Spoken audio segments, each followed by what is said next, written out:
You're listening to the Everyday Astrology Podcast. I'm Hilary Scott, your astrologer, and this is the forecast for the week of October 23rd to the 29th. Well, we are smack dab in the middle of the eclipse portal, coming up to the Taurus Lunar Eclipse on the 28th on Saturday, depending on where you are in the world. And the sun will be going into Scorpio on the 23rd. So it's a very big, shifting, deep week. Scorpio always makes things so deep. So you might notice a new fascination with mystery, with secrets. Maybe all of a sudden you go down the serial killer rabbit hole, or wherever there might be a secret, you might be finding yourself digging up the secret. Scorpio energy can be very like a dog with a bone. It's just very focused on whatever it needs to focus on to solve the problem. And they're always kind of looking for a problem to solve. So it can be quite intense energy. Its opposite is Taurus. And Taurus is its opposite. It very much wants to just stay the same and not ruffle the feathers. Don't fix what isn't broken. It's a very happy to just be reveling in the very present moment without too much consideration of the past or the future. Just likes to enjoy the senses, stand around, sniffing the flowers. Like, imagine a cow on the field just sniffing around. That's kind of the energy of Taurus. It's very creative, very sensual, very oriented to the senses. Whereas Scorpio, it's like, okay, we need to transform and things aren't quite right. There's like something that needs to be fixed. It's also a very loyal energy. Both of them share that, even though they're opposites, are both very loyal and committed to those that they love. But the Scorpio energy will put up with a lot until it will no longer put up with any of it. So it can be very off with your head type energy. So you might find yourself having gone along with something for a certain amount of time, and now you're just going to be completely done with it. This is the season for figuring stuff like that out. So sun goes into Scorpio on Monday. On Tuesday, we've got a trine between the sun and Saturn, which gives us a very clear head about what we want to create.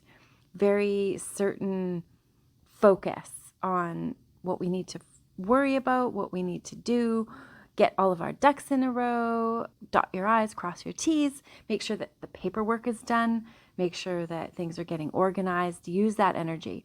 Interestingly, it's also this moon moving into Pisces, which is like the opposite of getting everything organized. But it can be very creative and very spiritually sound. Wednesday, the 25th, we have the moon opposite Venus, and it will be conjunct Neptune, sextiling Uranus, sextiling Pluto. Another productive day. It can be quite like out of the blue things you need to sort out. Perhaps money is become an issue and you need to understand what you're doing with that or how that's working out for you.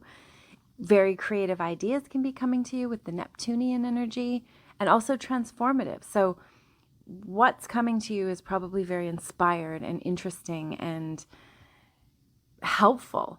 Could be very like higher self spiritual guidance coming through. Very helpful. Thursday, 2 days now. We're 2 days before the eclipse. We do have the moon going into Aries, so we'll get a big like infusion of that fiery energy. And Venus that day is in a difficult connection with Chiron. There's just something not quite right. So you might be feeling that. It might be triggering some old wounds of yours, maybe self-worth issues, feeling like maybe you're not worth it or you're not valuable, or triggering memories of where you felt like that, where something went down in your life that made you feel like you weren't good enough. Maybe you weren't picked in gym class, or, there's all kinds of reasons why you could feel like you're not good enough. And all of them are wrong. None of them are true, because you are good enough and you're totally worthy of every beautiful thing you can imagine for yourself. Friday is a nice day of no aspects. How rare is that? Very rare.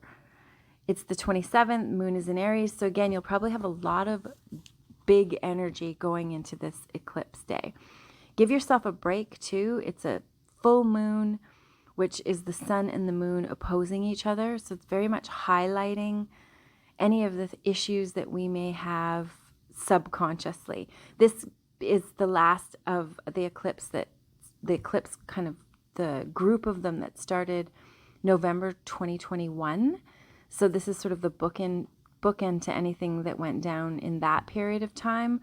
Also, it's at the very last degrees it's connecting to the very last degrees of the Pluto traveling through Capricorn. That's a big deal. Pluto is at the last degrees of Capricorn, so it's really wrapping up an era of energy. So see where you're at, see what you're finishing off for good, like family karma, bloodline karma, things that have to do with that Capricorn energy. Could be do with finances, with government, with control. There's that institution energy of Capricorn that can be in here too. So, what institutions are going to be ending forever, and what ways of life will be done. The Capricorn energy started when Pluto went into Capricorn in 2008, and in 2024 it'll move into Aquarius for good.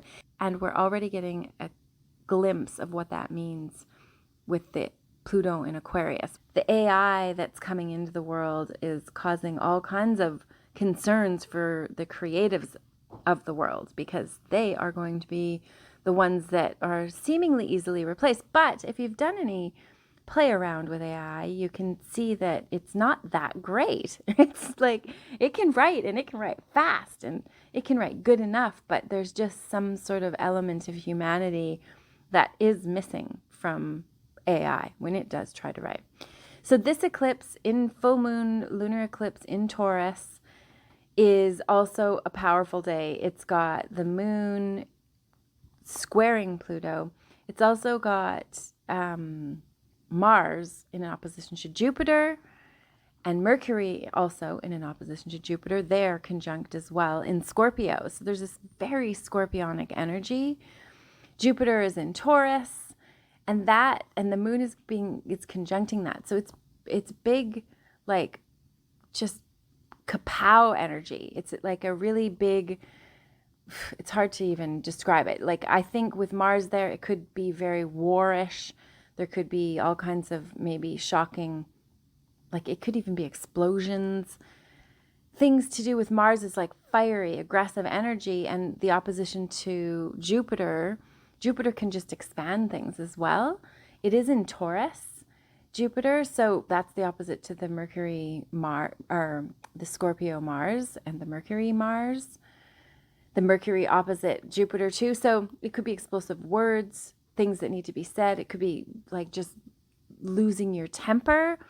It also could be more on the positive note, giving you courage and bravery and infusing you with certainty and a quest for truth. Jupiter really wants the truth. So there could be this quest, and Jupiter likes also a quest. Quests are definitely the Sagittarian realm. For truth, really, for justice and for peace. It's very strongly, I think, the seeking of justice and peace and strength is all very represented with Jupiter here. The truth will set you free. And once you can face the truth, after it pisses you off, you have a lot more power because you're working with the facts, or at least the facts as you are allowed to see them. So do write down your wishes. Do be clear about what you're letting go in your life. Full moons are wonderful for letting go of things, bad habits, especially Taurus, like what it really deeply ingrained bad habit, maybe that you carried from your childhood, that you carried from your family line that you need to let go of. What can you be done, completely done, never to deal with again in this lifetime, done? That's the sort of thinking you want to have with this Taurus. This Taurus lunar eclipse, just very decisive, a very decisive, clear decision-making, done. Sunday, the next day, Mercury and Mars will be conjunct. That is a lovely energy. Like, again, we're going to have a lot of power in our words and our thoughts. The moon will be in a helpful trine to Venus. It will also be conjunct Uranus, and it will also be sextiling Neptune. So very supportive energy coming in the day after. It's very transformative times we're in right now. So hopefully you're following your heart and staying grounded and like staying grounded, eating healthy, making sure you're getting vitamin D if you're not getting sun, like doing all those little things you know you need to do to self-care and take care of you. Be healthy and happy and radiate joy and the sort of thing that draws more wonderful things to you. That's what you kind of want to do with this. So I hope you're able to tap into that rooted, grounding, strength, foundation energy that we can get with this full moon lunar eclipse, and being your best self and feeling lots of love and being surrounded with all things that make you happy. Thank you so much for listening, and I'll talk to you next week.